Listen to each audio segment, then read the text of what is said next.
Buenos días a todos. Feliz día del Señor. Damos gloria a Dios por tener este día y tener la oportunidad de estudiar su palabra. El día de hoy vamos a continuar en nuestra serie de Adviento y también seguimos estudiando el Evangelio de Mateo. A este punto ya nos ha quedado claro de que la intención del autor es hacernos saber de que Jesús es el descendiente de David que gobernaría para siempre y también que Él es aquel por medio del cual serían benditas todas las familias de la tierra. Y el día de hoy quiero pedirles que por favor me acompañen al capítulo 2 de Mateo. Vamos a estar estudiando los versículos del 13 en adelante. Y vamos a abordar una de las secciones de las Escrituras que debo reconocer presentan algunos desafíos que incluso algunos académicos no logran llegar a una conclusión con exactitud. No pretendo tampoco el día de hoy dar respuesta a todas estas interrogantes. Espero no confundirlos más tampoco, pero mi deseo y mi anhelo es que nosotros podamos salir el día de hoy con la certeza de que la vida, la muerte, la crucifixión y la resurrección de Cristo es el tema central de la Escritura. Una lectura de estos versículos nos muestran de que incluso ni siquiera parecieran ser versículos para leer en esta época del año, pero eso es bueno, sí, porque nos hace recordar de que la Navidad no se trata acerca de nosotros, sino que se trata del Rey prometido que vino a salvarnos de nuestro pecado. Entonces, permítame leer los pasajes y después encomendar el tiempo al Señor. Dice Mateo 2, del 13 al 23, después de haberse marchado ellos, es decir, los sabios de Oriente, un ángel del Señor se apareció a José en sueños, diciendo: levántate, toma al niño y a su madre y huye a Egipto, y quédate ahí hasta que yo te diga, porque Herodes quiere matar al niño. Y levantándose José, tomó de noche al niño y su madre y se trasladó a Egipto. Estuvo allá hasta la muerte de Herodes, para que se cumpliera lo que el Señor habló por medio del profeta, diciendo: de Egipto llamé a mi hijo. Herodes, al verse burlado por los sabios, se enfureció en gran manera y mandó a matar a todos los niños que había en Belén y en todos sus alrededores de 2 años para abajo, según el tiempo que había averiguado de los sabios. Entonces se cumplió lo que fue dicho por medio del profeta Jeremías cuando dijo: se oyó una voz en Ramá, llanto y gran lamentación. Raquel llora a sus hijos y que no quiso ser consolada porque ya no existen. Pero cuando murió Herodes, un ángel del Señor se apareció en sueño a José en Egipto diciéndole: levántate, toma al niño y a su madre y vete a la tierra de Israel, porque los que atentaban contra la vida del niño han muerto. Y levantándose, José tomó al niño y a su madre y vino a la tierra de Israel. Pero cuando oyó que Arquelao reinaba sobre Judea en lugar de su padre Herodes, tuvo miedo de ir allá y, advertido por Dios en sueños, se fue para la región de Galilea. Cuando llegó, vivió en una ciudad llamada Nazaret, para que se cumpliera lo que fue dicho por medio de los profetas: él será llamado Nazareno. Padre nuestro que estás en los cielos, Señor, usted es nuestro supremo bien, es el supremo bien del hombre y es el supremo bien de toda la creación. Usted es la fuente, Señor, de toda bendición, la fuente de todo gozo, de toda verdadera felicidad. Usted es la fuente de todos los bienes, Señor, de todo lo que es maravilloso y precioso. Todas las criaturas debemos nuestra existencia a usted, que es el único, el omnipotente y el todopoderoso, sabio Dios. Señor, permítanos leer cosas maravillosas en su palabra y deleitarnos en ella, de tal manera, Señor, que podamos amarle con mayor ternura, Señor, caminar con más cercanía con usted, Señor, y que podamos también, Señor, tener una mayor conciencia de que usted nos ama, Señor, y que envió a su Hijo Jesucristo en rescate por muchos, Señor. Gracias por su palabra, Señor, y le ruego que nos dé entendimiento y un mayor deseo y un anhelo por conocerle. Se lo pedimos en el nombre de Cristo Jesús. Amén. Bueno, ahorita que ya hicimos una lectura rápida de los versículos, ya podemos ver los retos y los dilemas que presuponen estos versículos. Por ejemplo, cuando leemos Mateo citando a Oseas, nos quedamos con la pregunta de que ¿será que realmente Mateo citó correctamente a Oseas? Después vemos lo de la matanza de los niños y nos preguntamos qué tiene que ver esto con la vida de Cristo. Y para terminar de coronar, cuando dice será llamado Nazareno, ¿a cuál versículo estará refiriéndose Mateo? ¿Qué es lo que te está él teniendo en mente? Y vamos a ir viendo poco a poco todas estas cosas, pero algo que nos tiene que quedar claros a este momento es que la humillación de nuestro Señor Jesucristo no se puede reducir a su arresto, crucifixión y muerte.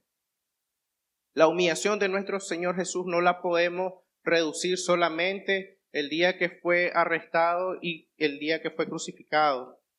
Si nosotros creemos que su humillación solo empezó desde Getsemaní hacia la vía dolorosa, perderemos de vista toda la vida que representa el Señor Jesucristo, porque Él es verdaderamente varón de dolores, experimentado en el quebranto.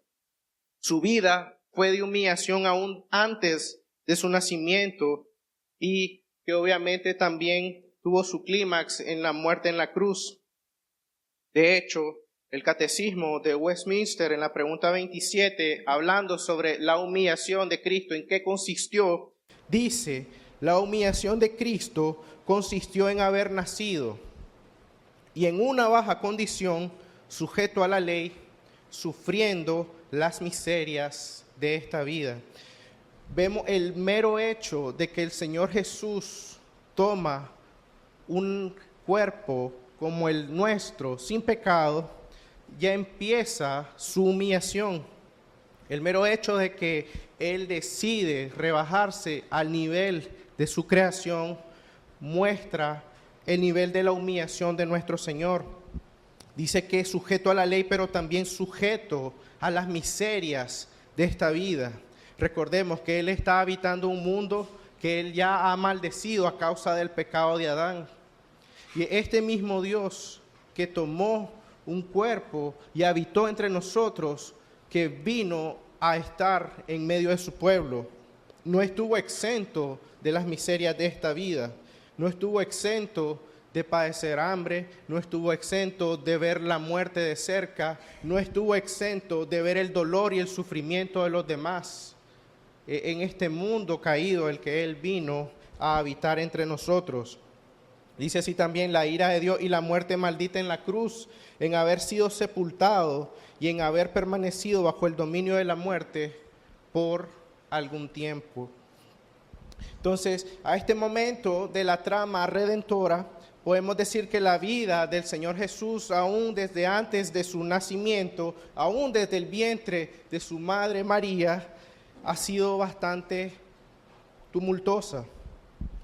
Por ejemplo, vemos que a causa del edicto promulgado por el Augusto César, ellos tienen que moverse a Belén. Y esto está hacia aproximadamente unos 150 kilómetros de donde ellos estaban, más lejos que Chinandega. Entonces, vemos de que ellos tienen que tomar esta ruta, pero recordemos de que ellos no se están yendo en un vehículo de motor como nosotros, sino que ellos se están yendo en un animal al que montan y tienen que caminar con ella embarazada. Vemos de nuevo de que ellos no encuentran un lugar para ellos cuando llegan al mesón. el Hijo de Dios es puesto en un pesebre. Muchas veces vemos los nacimientos, los pesebres, los vemos bien bonitos con las luces, con los adornos, las flores, pero realmente los pesebres no son algo agradable, es donde comen los animales. Y aquí donde fue colocado el Hijo de Dios. Luego la Sagrada Familia es perseguida por un rey tiránico que desea asesinar al niño. Posteriormente tienen que huir a Egipto y después tienen que refugiarse en Nazaret. Entonces vemos que la vida del Señor realmente no ha llegado ni siquiera a su adolescencia y ya ha pasado por muchas cosas humillantes. De igual forma, Mateo, al tener en mente una audiencia judía, es muy probable que nosotros, por no ser judíos, podamos perder de vista algunos paralelos que él quiere poner en la mente de su audiencia. Ejemplo, tenemos dos monarcas, Herodes y Faraón, los cuales al verse amenazados responden con masacrar a niños varones recién nacidos. Esto nos va a mostrar siempre el dilema que ha habido entre la simiente de Satanás y la simiente de la mujer, que fue expresado en Génesis 3:15. Después vemos a Moisés, que es designado por Dios para liberar al pueblo de la esclavitud de Egipto. Ahora vemos a Jesús, aquel que liberaría al pueblo no de la esclavitud de la tierra, sino de la esclavitud del pecado, y que él guiaría un nuevo éxodo. Después vemos a Moisés huyendo de Egipto a Madián, después de que él asesina a un egipcio. Ahora vemos a Jesús y a sus padres más bien encontrando refugio en Egipto después de ser advertidos de las intenciones de Herodes. Y también es notable la comparación cuando analizamos que en Éxodo, Egipto es un lugar descrito como una tierra de esclavitud, mientras que aquí en Mateo es visto como un lugar de refugio, lo cual vamos a profundizar un poco más adelante. Algo que también resulta destacable en estos relatos del Evangelio de Mateo y que quizás también podríamos pasar por alto es la remarcable piedad y obediencia de José. Los versos del 1 al 21 mencionan de que él era un hombre justo, y aquí la palabra significa aprobado por Dios. No quiso poner en vergüenza a María con la noticia del embarazo, sino que más bien pretendía dejarla en secreto, ya que la ley mosaica castigaba la impureza antes del matrimonio con la lapidación. Recordemos que los matrimonios judíos no eran como los matrimonios hoy en día, sino de que ellos estaban un tiempo prolongado, comprometidos, y en una ceremonia de que podía durar hasta 7 días, hasta después de eso es que ellos podían consumar el matrimonio. Entonces, él, debido a que un hombre piadoso, él no quiere exponer a María a este vituperio, y él prefiere dejarla en secreto. Veamos algunas cosas que son destacables de él. En el versículo 1, del 20 a 25, dice: para mientras pensaba en esto, se le apareció en sueño un ángel del Señor, diciéndole: José, hijo de David, no temas recibir a María tu mujer, porque el niño que ha engendrado en ella es del Espíritu Santo, y dará a luz un hijo, y le pondrás por nombre Jesús, porque él salvará a su pueblo de sus pecados. Todo esto sucedió para que se cumpliera lo que el Señor había hablado por medio del profeta, diciendo: he aquí la Virgen concebirá y dará a luz un hijo, y le pondrán por nombre Emmanuel, que traducido significa Dios con nosotros. Versículo 24, cuando José despertó del sueño, hizo como el ángel del Señor le había mandado, y tomó consigo a María como su mujer, y la conservó virgen hasta que dio a luz un hijo, y le puso por nombre Jesús. Después, en los versículos que acabamos de leer, del 13 al 14, el capítulo 2, dice: después de haberse marchado, un ángel del Señor se apareció a José diciendo: levántate, toma al niño, a su madre, y huye a Egipto, y quédate ahí hasta que yo te diga. Y el versículo 14 dice: levantándose José, tomó de noche al niño y a su madre, y se trasladó a Egipto. En el versículo 21 también dice: levantándose José, tomó al niño y a su madre, y vino a la tierra de Israel. Y en el versículo 22 dice: advertido por Dios en sueños, se fue por la región de Galilea. Si ponemos a pensarnos, José, un hombre que está siendo dirigido por el Señor, pero no solamente está escuchando al Señor, él está obedeciendo lo que se le está mandando. Es cierto que los ángeles, si bien son mensajeros de Dios, dice Hebreo 1:14, espíritu al servicio de Dios enviados para ayudar a aquellos que recibirán la salvación. Eso no minimiza el hecho de que José es un hombre que está resuelto a obedecer a Dios y ser guiado por Dios. Lo mismo podríamos decir de María, cuando el ángel anuncia de que él llevaría en su vientre al Redentor de Israel. Ella responde: he aquí la sierva del Señor, hágase conmigo conforme a tu palabra. Lo que nos lleva a nuestro primer punto de esta mañana. En los momentos más difíciles, el Señor siempre nos dará dirección.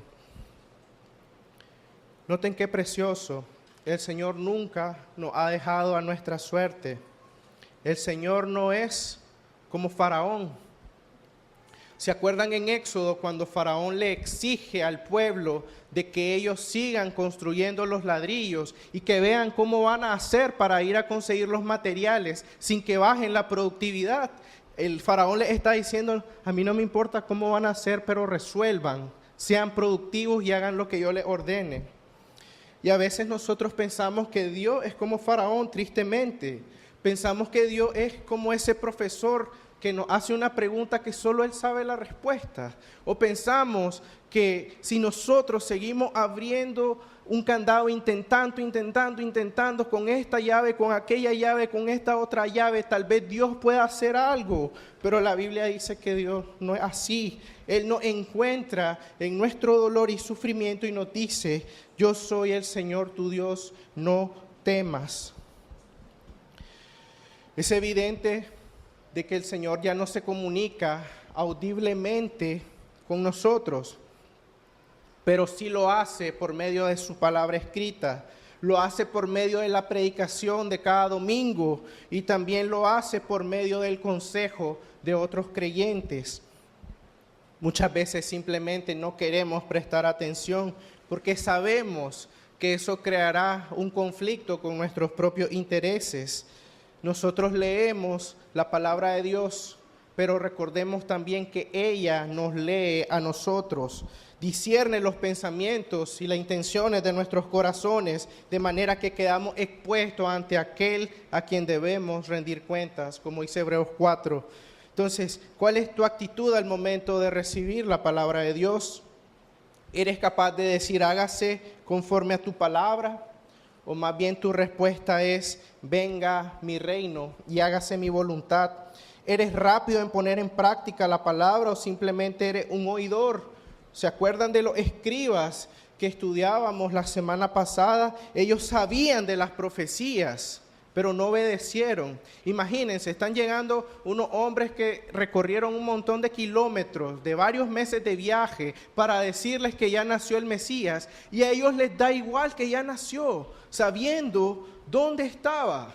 Ellos podían trasladarse e ir a Él e ir a adorarle, pero no lo hicieron. ¿Por qué?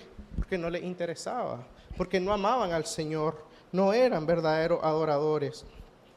El hecho de no querer someternos gozosa y voluntariamente al Señor muestra el orgullo y la falta de humildad en nuestros corazones, porque muchas veces podemos obedecer, pero a regañadientes. Obedecemos porque se nos pide que obedezcamos, pero el Señor desea una obediencia que es con el corazón, una obediencia que nace del entender quién es Él y quiénes somos nosotros.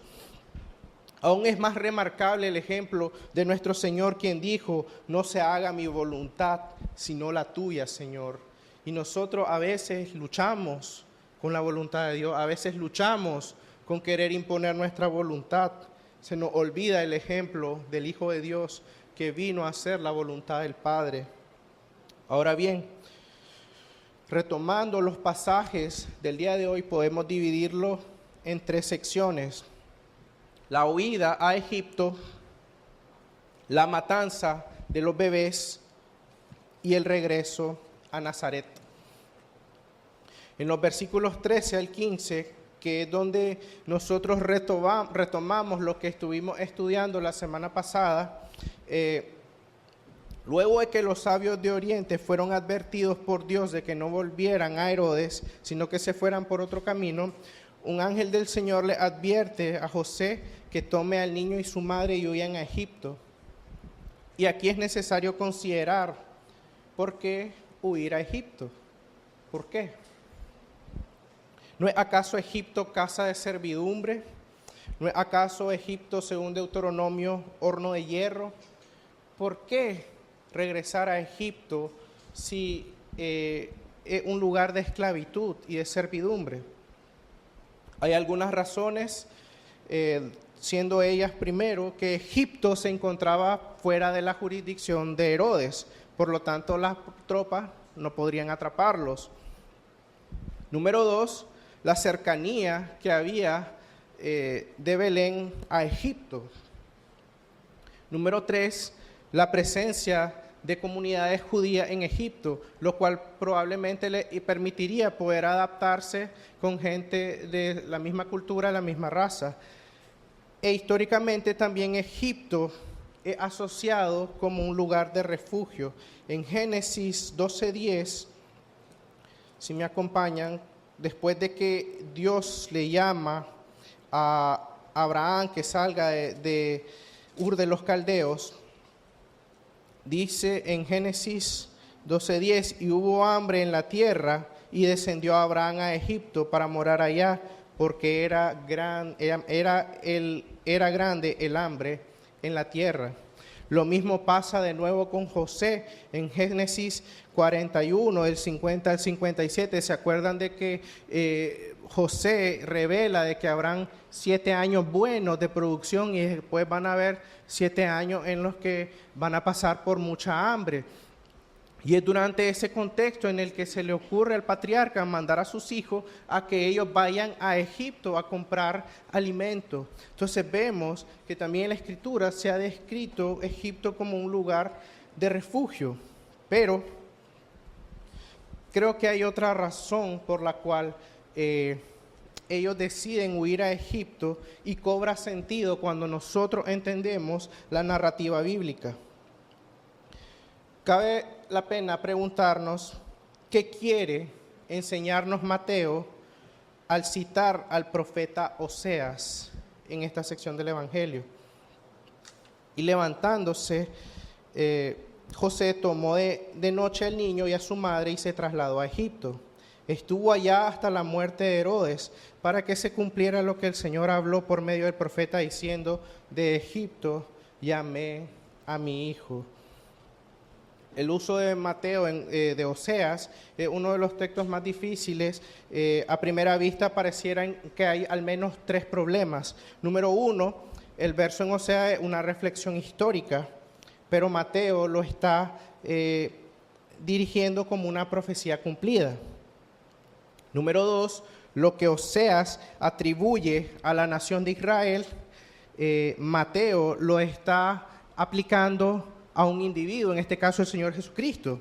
Y en tercer lugar, la referencia de Oseas 11:1 de Israel saliendo de Egipto primero introduce a el Señor y sus padres entrando a Egipto. Es decir, la profecía es dada, o mejor dicho, esta alusión es introducida en el momento en que ellos entran, y no es hasta el versículo 21 que se menciona que ellos salen. Entonces, ¿qué es lo que está pasando? Y aquí es donde tenemos que ser muy cuidadosos, porque podemos caer en 2 extremos. Por un lado, podríamos decir de que Mateo se equivocó al citar a Oseas y que no tiene sentido lo que él está haciendo, está forzando los textos.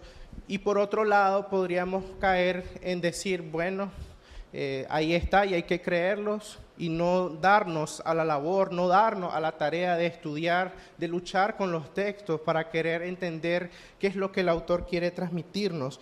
Y la clave para entender por qué Mateo está haciendo esta cita de Oseas se encuentra en el libro de Oseas. Si han leído este libro, es un poco perturbador, es un poco extraño también, pero es un libro en el que el Señor le ordena al profeta Oseas que tome por mujer a una mujer que una prostituta. Y este matrimonio entre Oseas y la mujer iba a ser una representación de la relación entre el Señor y el pueblo de Israel. En reiteradas ocasiones, el pueblo de Israel ha sido culpable de adulterio espiritual y de abandonar al Señor para irse en pos de otros dioses. Es aún más sorprendente que Dios le dice a Oseas de que tenga hijos con esta mujer, aun cuando Oseas sabe de que esta mujer tiene amantes, aun cuando sabe que esta mujer tiene relaciones con otros hombres. Él ni siquiera tiene la certeza de que estos hijos van a ser de él. Y aún más impresionante es que esta mujer deja a Oseas y el Señor le dice, ve tras ella. No le dice, bueno, ya cumpliste. Él está dando una lección de cómo el amor realmente, cómo el Señor ama a su pueblo, a pesar de lo infieles que somos, a pesar de que hemos ido en pos de nuestro ídolo y de nuestros dioses, en pos de otros refugios, el Señor sigue amándonos a pesar de nuestra maldad. Aún más sorprendente también es ver los nombres que el Señor le ordena poner a estos niños. Hay uno que dice que no tendrá misericordia. Hay otro que le pone, no es pueblo mío. Y esto tiene la intención de llamar al pueblo al arrepentimiento, de llamarlos a volverse al Señor su Dios. Es debido a esta infidelidad del pueblo que Oseas profetiza en Oseas 9:17 que Dios los desechará porque no lo han escuchado y andarán errantes entre las naciones. El exilio viene, es inminente. Eso no se va a postergar, ese exilio se va a dar. Cuando llegamos al capítulo 11 de Oseas dice, cuando Israel era niño, yo lo amé. Y de Egipto llamé a mi hijo. Cuanto más lo llamaban los profetas, tanto más se alejaban de ellos. Seguían sacrificando a los Baales y quemando incienso a los ídolos. Estos pasajes hablan de la infidelidad e idolatría de Israel hacia Dios. Entonces, ¿a quién, o mejor dicho, a qué está refiriéndose Oseas cuando dice de Egipto llamé a mi hijo?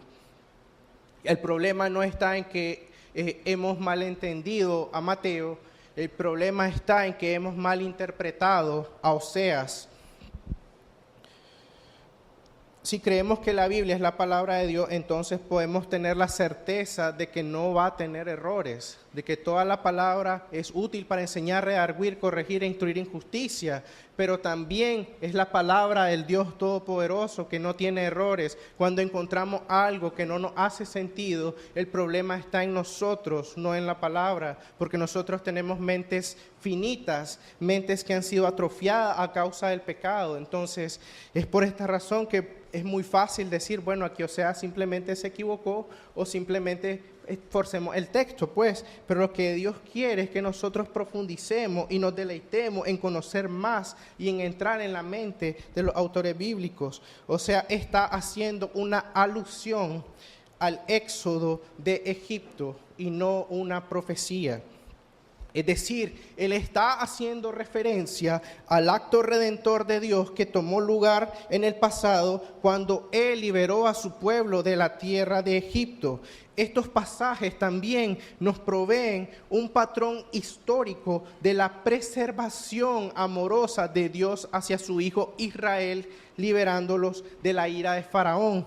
Y ahora, desde la perspectiva cristiana, se nos ofrece un evento que está siendo recapitulado en la preservación amorosa de su Hijo Jesús, siendo ahora salvado de la ira de Herodes. Por eso, segundo punto, en los momentos más difíciles, el Señor siempre nos dará refugio. Es lo que los salmistas dicen, que el Señor es nuestro amparo y nuestra fortaleza. El Señor es nuestro escudo. ¿De qué temeré? ¿Por qué tendré miedo si el Señor es mi refugio, mi consuelo y mi amparo? Es mi pastor, el que me guía por sendas de justicia, por amor de su nombre. Su vara y su callado me infunden aliento, y adereza mesa delante de mí en presencia de mis angustiadores. Entonces, vemos que el Señor siempre proveerá un refugio para su pueblo. Notemos cómo Dios preservó la vida cuando ellos estaban siendo maltratados en Egipto. Fueron afligidos, pero Él escuchó el clamor de su pueblo. Incluso cuando iban en el desierto, el Señor los guiaba con la columna de nube y también con la columna de fuego. Y todo esto a pesar de la incredulidad del pueblo, porque si no se le olvida, en Éxodo más adelante el pueblo empieza a quejarse, empieza a dudar de la fidelidad de Dios. Incluso cuando ellos están en contra del mar, ellos dicen, no, hubiera sido mejor quedarnos en Egipto que morir aquí como cadáveres, quedar aquí como cadáveres. Pero a pesar de todo, el Señor sigue guiando y sosteniendo a su pueblo. El punto central en Oseas 11 es la realización de una futura restauración de Israel a las naciones, incluyendo Egipto. El significado de todo este capítulo es indicar la liberación que Dios llevó a cabo de Israel saliendo de Egipto, y que a pesar de la incredulidad y de todo lo que ellos hicieron, eso no iba a ser el final. A pesar de que iban a ser juzgados, a pesar de que el exilio iba a venir, Dios los liberaría de nuevo. Y en el capítulo 11 de Oseas vemos que Oseas comienza hablando sobre el éxodo que ocurrió en Egipto y termina haciendo una profecía sobre un éxodo mucho más grande, que no iba a ser liderado por Moisés, sino por el Señor Jesucristo. Piensen en esto por un momento. A pesar de que el pueblo le es constantemente infiel al Señor, a pesar de que ellos hacen sacrificios a otros dioses, a pesar de que han buscado refugio en otro lugar, ellos serán enviados al exilio, pero el Señor no los está exterminando, no los está rechazando por completo. Piensa aún más, ¿por qué el Señor no te ha desechado todavía a ti el día de hoy, a pesar de que has sido tantas veces infiel a Él? A pesar de que has buscado refugio en la fama, en el dinero, en el trabajo, en los placeres, en la familia extendida, en las amistades, eres culpable. Todos nosotros somos culpables de adulterio espiritual contra el Señor. Y en lugar de Él emitir la justa condenación, mira lo que dice Oseas 11, 8 y 9. ¿Cómo podré abandonarte, Efraín? ¿Cómo podré entregarte, Israel? ¿Cómo podré yo hacerte como a Adma? ¿Y cómo podré tratarte como a Seboín? Mi corazón se conmueve dentro de mí, se enciende toda mi compasión. No ejecutaré el furor de mi ira, no volveré a destruir a Efraín, porque yo soy Dios y no hombre, el santo en medio de ti, y no vendré con furor. Piensa en esto, el Señor pudo haber dicho, se encendió mi ira contra estos rebeldes, se encendió mi ira contra este pueblo perverso, pero Él dice, se enciende toda mi compasión. En el literal dice, desde mi entraña, desde lo más profundo de mi ser, la compasión se derrama, se desborda hacia estas criaturas que merecen su ira, hacia tú y hacia mí que merecemos ira. Merecemos la ira del Señor, pero Él está derramando, dice, compasión, misericordia y gracia. Ahora, eso no quita que el exilio va a ocurrir. Él les dijo, si ustedes se apartan de mis caminos y van en pos de otras naciones y de otros dioses, ustedes serán exiliados. El Señor está cumpliendo lo que Él ha dicho, pero también está preservando su misericordia hacia aquellos que lo han rechazado. En estos versículos también siguientes habla de una futura restauración de Israel cuando ellos regresen temblando, dice, de Egipto y de Asiria, y los hará habitar en casas es por pura misericordia de Dios que no hemos sido consumidos, sino más bien hemos sido alentados a una esperanza futura y más grande, la cual es llevada por medio de Jesucristo al morir en la cruz del Calvario por nuestros pecados. Entonces nos queda en claro que Mateo cita a Oseas con el propósito de preparar al lector para un éxodo más grande, donde no seríamos liberados de una tierra de esclavitud y servidumbre, sino de la esclavitud del pecado y de la muerte. En los versículos 16 al 18 de Mateo, ahora pasamos al relato del rey Herodes. Y hay algunas personas que tratan de alegar diciendo de que estos eventos no sucedieron simplemente porque no están mencionados en los otros evangelios. Pero históricamente hablando, los registros muestran de que esto concuerda bien con el carácter iracundo de este hombre. Un hombre que fue capaz de asesinar a sus esposas y a sus hijos cuando se sentía amenazado. Había una broma en el lenguaje que ellos tenían que decía de que era estar más a salvo siendo el puerco de Herodes que siendo su hijo. Y aquí lo que Mateo quiere llevarnos a meditar es nuevamente el conflicto entre la simiente de Satanás y la simiente de la mujer que fue anunciado de Génesis 3:15. Este también contraste es reflejado en el libro de Éxodo anteriormente. Encontramos a un faraón viéndose amenazado por la multiplicación de los israelitas y que ordena a las parteras hebreas que maten a los niños varones recién nacidos. Y al ver que ellas no logran esto porque temían a Dios, entonces el faraón ordena que todo el pueblo eche a todo hijo varón que nazca. Presta atención a esta palabra que dice que echen al río a todo hijo varón. Después vemos la vida de Moisés es preservada. Él es puesto en una especie de arca y es rescatado de las aguas, haciendo alusión a su nombre. Y algo que me impresiona es ver cómo el Señor realmente reivindica a su pueblo, ver cómo nadie puede burlarse de Dios ni de su esposa, porque cuando el faraón dice, echen al río a todo hijo varón en Éxodo 1:21, es la misma palabra que Moisés y el pueblo emplea en el canto de Éxodo 15 cuando dice, Jehová se ha magnificado grandemente y ha echado en el mar al caballo y al jinete. El Señor está reivindicando a su pueblo. Noten que como Él desea matar a los niños varones, no es eso lo que Él hace cuando viene el juicio sobre Faraón. Él mata a los primogénitos, pero preserva a su pueblo Israel. Realmente nadie puede burlarse del Señor ni de su pueblo. Y es por eso que nosotros podemos confiar en este Señor, en este Dios que nos ha redimido y nos ha salvado. Hermanos, por eso en tiempos difíciles Dios nos dará su consuelo y esperanza. Él es el Padre de misericordias y es el Dios de toda consolación. Si me acompañan a 2 Corintios 1, del 3 al 7.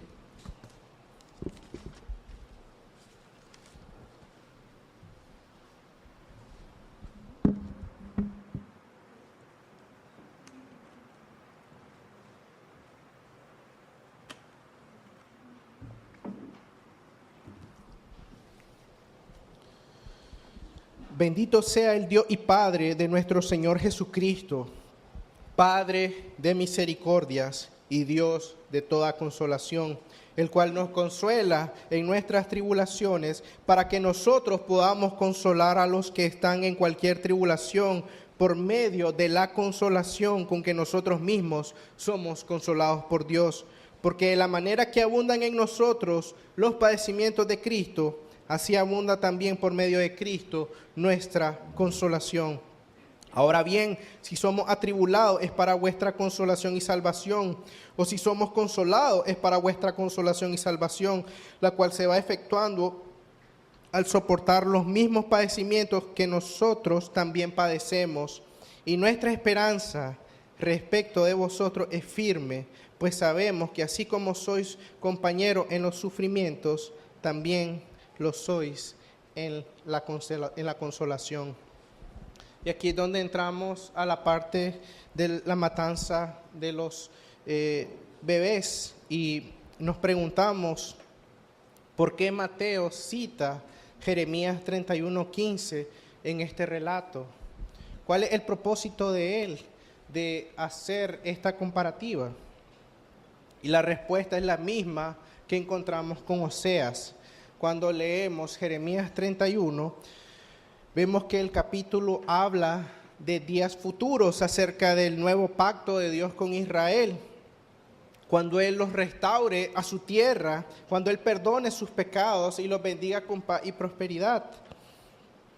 Y en medio de todos estos versículos maravillosos que encontramos Jeremías 31:15, el cual refleja la angustia de las madres con respecto a los hijos que son exiliados a Babilonia y a Siria.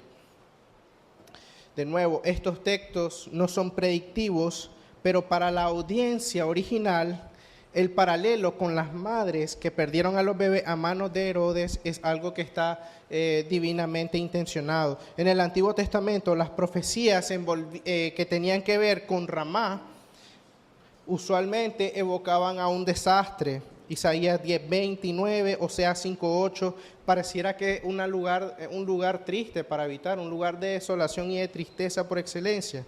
Pero aunque nuestras circunstancias parezcan sin esperanza, Dios siempre tiene un plan y un propósito para nosotros, que ni siquiera Herodes, ni siquiera Faraón, ni siquiera Satanás pueden frustrar.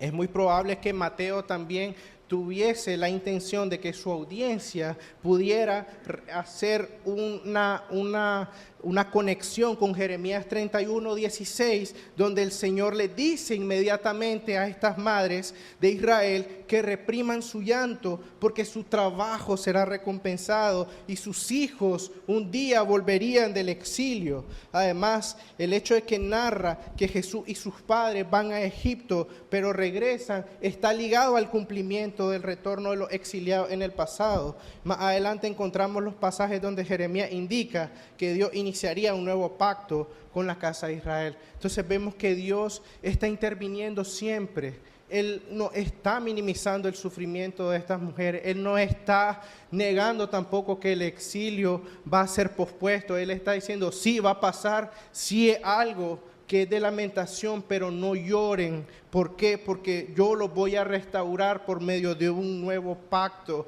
que haré con la casa de Israel. Y aquí es donde notamos un patrón de tres partes respecto a la redención. Número uno, tenemos la redención. Después tenemos la consagración por medio de un pacto. Y en tercer lugar, la consumación. Este es el patrón que vemos en Éxodo y el que vamos a ver después con el nuevo pacto. Está la redención de Israel, que es cuando ellos salen de Egipto. Posterior a Egipto, ellos hacen un pacto en el Sinaí, donde el pueblo es consagrado hacia el Señor, y ellos, a través del pacto mosaico, es que ellos son establecidos en esta relación de pacto con el Señor. Y en tercer lugar está la consumación, que ellos entran a la tierra prometida. De la misma manera, podríamos hacer nosotros un paralelo con el nuevo éxodo. Un nuevo éxodo que, recordemos, no se trata de la liberación de ser esclavo de Egipto, sino de esclavo del pecado. Después vemos una nueva relación de consagración por medio del nuevo pacto con la sangre de Cristo derramada en la cruz. Y vemos la consumación, que es una nueva vida con el Señor. El poner Jeremías 31:5 en el contexto de esperanza es donde Mateo centra su interés teológico. El lamento de Raquel por sus hijos, será apaciguado por el retorno de Israel a su tierra y por la inauguración de un nuevo pacto. Dios consoló también a los exiliados con la esperanza de restauración y de un nuevo pacto, y esta esperanza está por ser materializada en Jesucristo.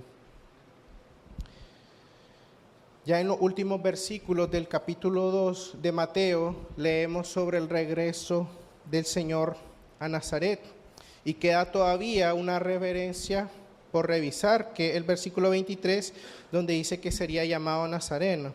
Había pensado dejar esto de tarea, pero mejor lo analizamos.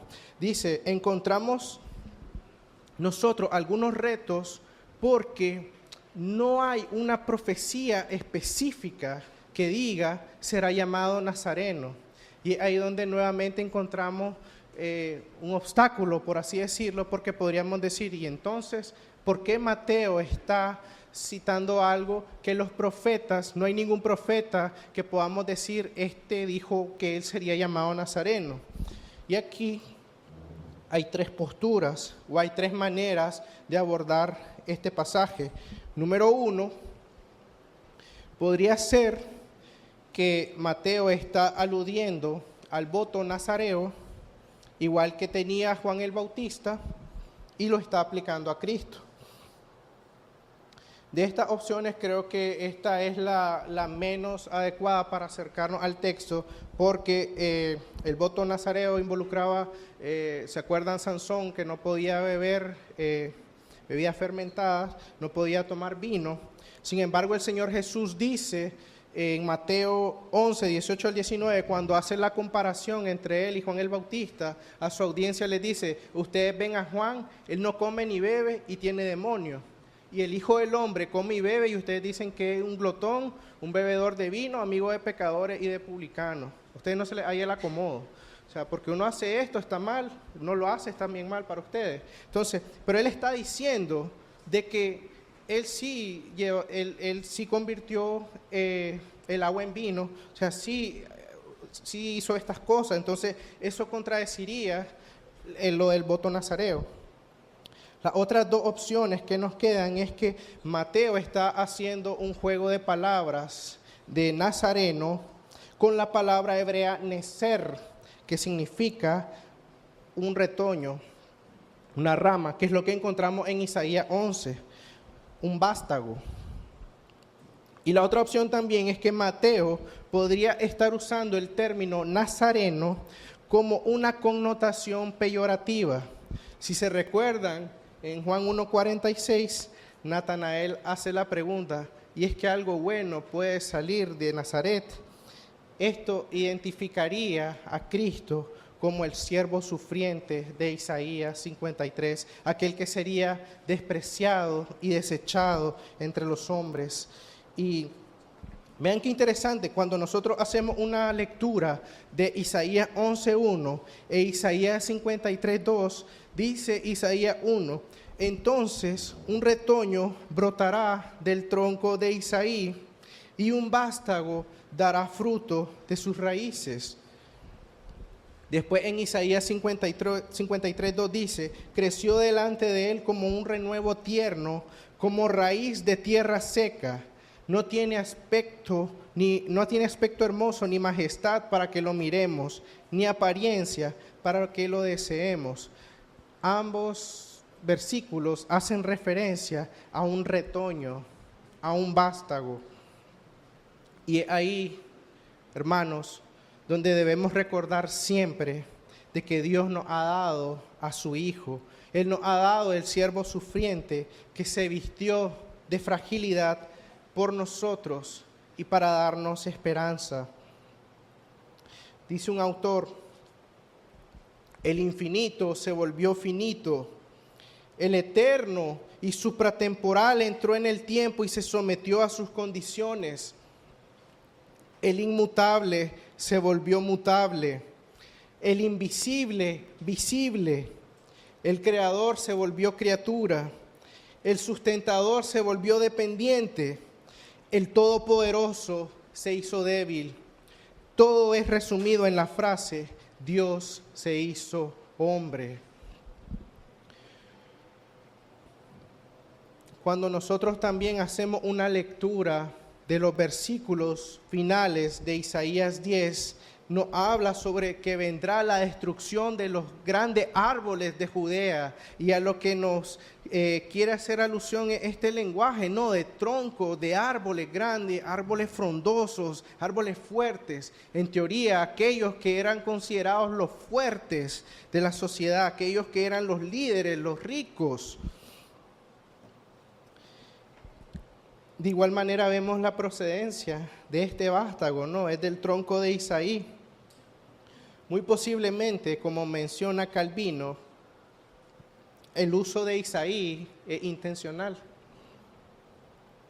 Noten que no dice que un retoño brotará del trono de David. No menciona al rey David, menciona al padre de David, que es Isaí. Dice, el uso del tronco de Isaí es un intento para restarle importancia a la casa de David. Los versículos finales de Isaías 10 hablan del juicio que vendría a causa de la soberbia de Judá y cómo árboles de gran altura serán cortados, haciendo referencia a los soberbios y a los poderosos de Judá. Y entonces, cuando esta promesa cobra más valor y significado, dice que en medio de la devastación y en medio de la calamidad, ellos aún tendrían una esperanza a la cual aferrarse. El Señor quería que Judá supiera que aunque los asirios vendrían y otros también traerían juicio, Dios aún así les daría vida. Si pareciera esta ilustración de un vástago que sale de un tronco muerto, esto muestra que Dios podría dar vida aún en medio de la muerte. Se promete una restauración gloriosa bajo el Mesías, y de nuevo encontramos todo este lenguaje de exilio, de éxodo, de devastación, de sufrimiento, pero todo siempre apuntando a la esperanza del Mesías, siempre apuntando a la restauración del pueblo de Dios. Vemos un tronco de árbol desnudo y marchito, despojado de su tronco y de su copa, y pareciera ser que este tronco nunca volverá a dar fruto.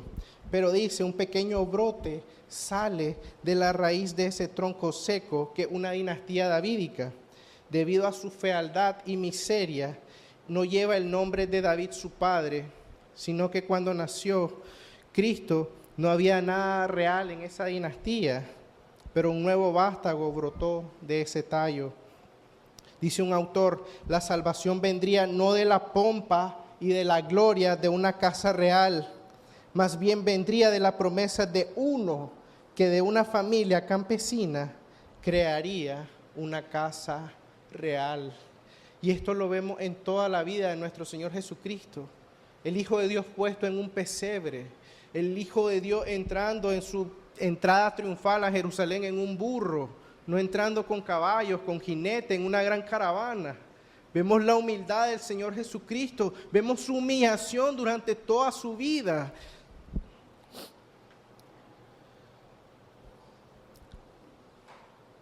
Cuando entendemos estas cosas, es que nosotros podemos entender qué es lo que estamos celebrando en estos días.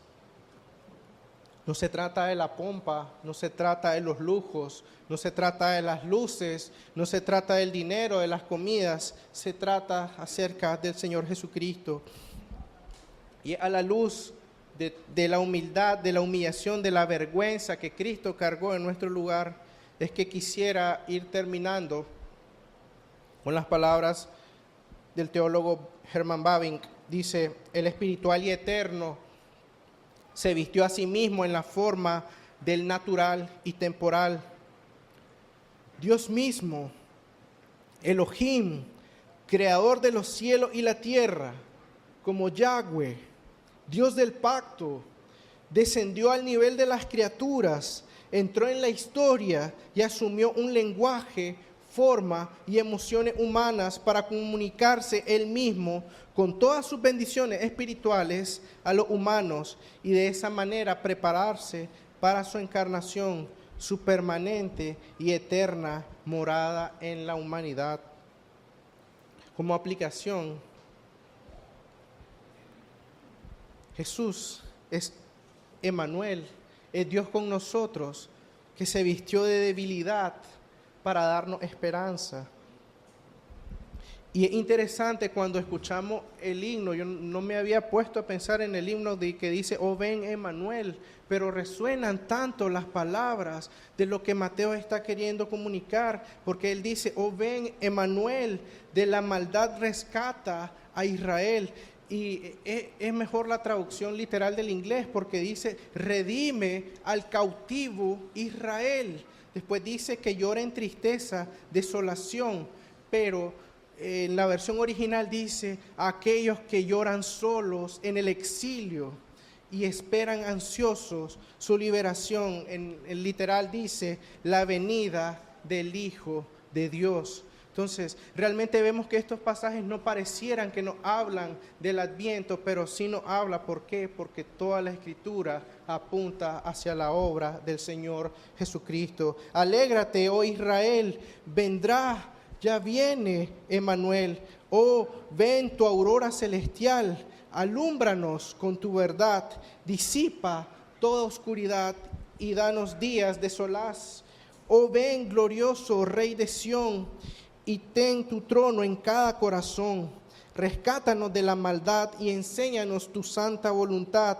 Alégrate, oh Israel, vendrá, ya viene Emmanuel. Dios con nosotros, eso es lo que celebramos. Padre nuestro que está en los cielos, Señor, te damos gracias porque en medio del caos, en medio de nuestra maldad, en medio de nuestras tribulaciones, Señor, tú te encuentras con nosotros ahí en el sufrimiento, Señor. No nos has dejado a la deriva, no nos has dejado a nuestro propio raciocinio, sino que has tomado, Señor, un cuerpo humano como el nuestro, Señor, pero sin pecado, y has decidido redimirnos, Señor. Recuérdenos, Señor, de que usted nos ama tanto, Señor, que aún en medio del sufrimiento podemos ver cómo se desborda esa compasión, se inflama su misericordia hacia nosotros, Señor. Le pedimos, Dios, de que sea cual sea las circunstancias que nosotros enfrentemos, recordar de que la Navidad no es acerca de nosotros, Señor, pero usted desea involucrarnos, desea hacernos parte de su mesa, Señor. Le pido, Dios, que nos recuerde que la Navidad es un niño que nace para morir, pero también es Dios con nosotros. En medio de la desesperanza, en medio de la aflicción, en medio de las tribulaciones, aún en el exilio, Señor, el pueblo podía aferrarse a la promesa de una restauración futura por medio de este Mesías, Cristo Jesús. Señor, yo sé que pueden pasar tantas cosas, nos pueden sacudir de tantas maneras, Señor. No sabemos lo que depara el futuro, Señor, pero podemos tener la certeza de que usted estará con nosotros, tal como le dijo a sus discípulos, he aquí yo estoy con ustedes todos los días hasta el fin del mundo. Y también recordar las palabras, Señor, del Salmo 23, cuando dicen, el bien y la misericordia me seguirán todos los días de mi vida, Señor, y en la casa del Señor moraré para siempre. Recuérdenos, Señor, que su presencia nos acompañará si hemos venido a Cristo, si hemos hecho partícipes y unidos a Él. Entonces tenemos toda esta esperanza, Señor, todas estas promesas a las cuales aferrarnos, Señor. Denos esperanza, denos esa luz, Señor, que necesitamos, y recordar, Señor, de que usted está con nosotros todos los días hasta el fin del mundo. Te lo pedimos en el nombre de nuestro Señor Jesucristo. Amén.